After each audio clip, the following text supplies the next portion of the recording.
बाबा जी की प्यारी सास संगत जी, आज जो मैं आपको बताने जा रही हूँ उससे पहले अगर आपने हमारा चैनल लाइक, शेयर, फॉलो और सब्सक्राइब नहीं किया है तो ज़रूर कर लीजिए।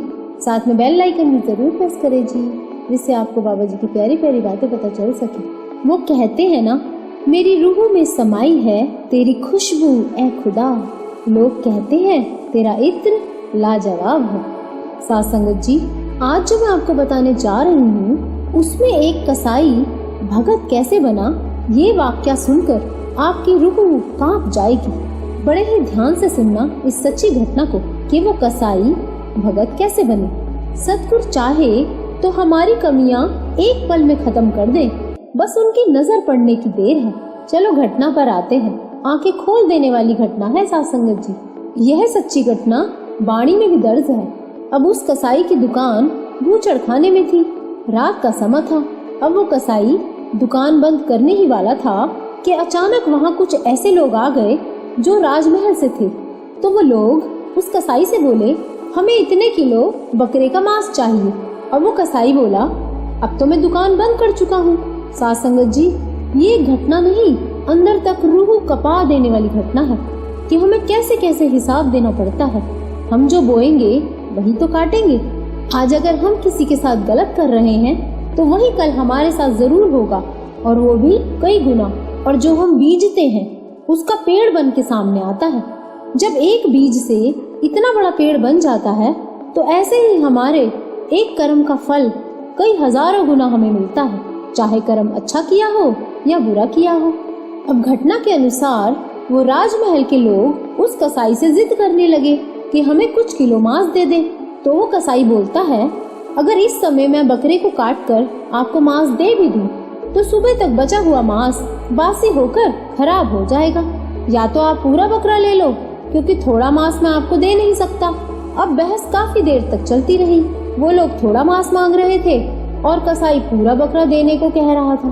अब काफी देर तक बहस होने के बाद उन लोगों ने उस कसाई को एक सुझाव दिया और कहने लगे, तू ऐसा कर, तू इस बकरे की एक टांग काट दे, जिससे सुबह तक बकरा जिंदा भी रहेगा और मांस बासी और खराब भी नहीं होगा, क्योंकि रात भर बकरा तड़पता रहेगा, मरेगा नहीं। अब उस कसाई को यह तरकीब ठीक लगी। सास संगत जी, आगे की घटना रोंगटे खड़े कर देने वाली है। अब वो कसाई छुरी लेकर अंदर कसाई खाने में गया जहाँ उस बकरे को काटना था। अब वो जैसे ही बकरे को काटने लगा तो बकरा एकदम बोल पड़ा, ये तू क्या कर रहा है? ये तू कौन सी नई रीत बनाने जा रहा है? हम दोनों के कर्म तो कई जन्मों से बंधे हुए हैं। एक जन्म में मैं तुझे काटता हूँ तो दूसरे जन्म में तू मुझे काटता है। एक जन्म में तू कसाई और मैं बकरा, और दूसरे जन्म में मैं कसाई और तू बकरा बनता है। और ये सिलसिला कई जन्मों से चला आ रहा है। आज तू ये कौन सी नई रीत चलाने जा रहा है?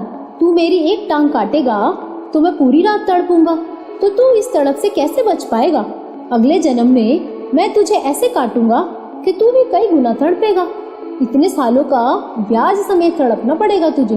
अब ये सुनकर उस कसाई के हाथ से छुरा जमीन पर गिर गया और उस कसाई की आंखों से आंसू बह गए, और उन आंसुओं में मानो उसको वो भेद मिल गया कि वो कसाई से भगत बन गया। वहाँ मेरे सतगुरु। सास संगत जी, सोचने वाली बात यह है कि एक बकरे को काटने पर एक जन्म बर्बाद हुआ। ऐसे तो हमारे कई माड़े कर्म हैं। कितने जन्मों तक हमें आना पड़ेगा हिसाब देने, इसका अंदाजा तक नहीं लगा सकते हैं।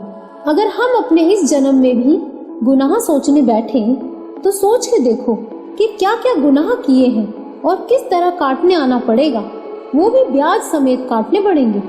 दुनिया में इतनी तराहियां ऐसे ही नहीं मची हुई। ये तो हिसाब किताब चल रहा है सबका, और गुनाह से बचा कोई नहीं हुआ, तभी इस दुनिया में हम हैं। अगर कर्म नहीं होते तो हम सब संत होते।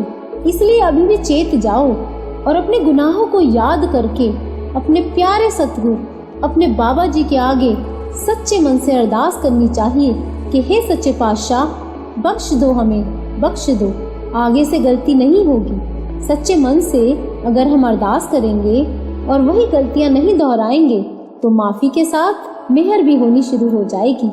तो बाबा जी की प्यारी साथ संगत जी, अगर आपको वीडियो अच्छा लगा हो तो लाइक और कमेंट ज़रूर करना जी, और इस वीडियो को ज़्यादा से ज़्यादा शेयर करना, जिससे बाबा जी की प्यारी संगत तक बाबा जी की ये प्यारी प्यारी बातें पहुंच सके। और इस चैनल को सब्सक्राइब भी ज़रूर करना जी।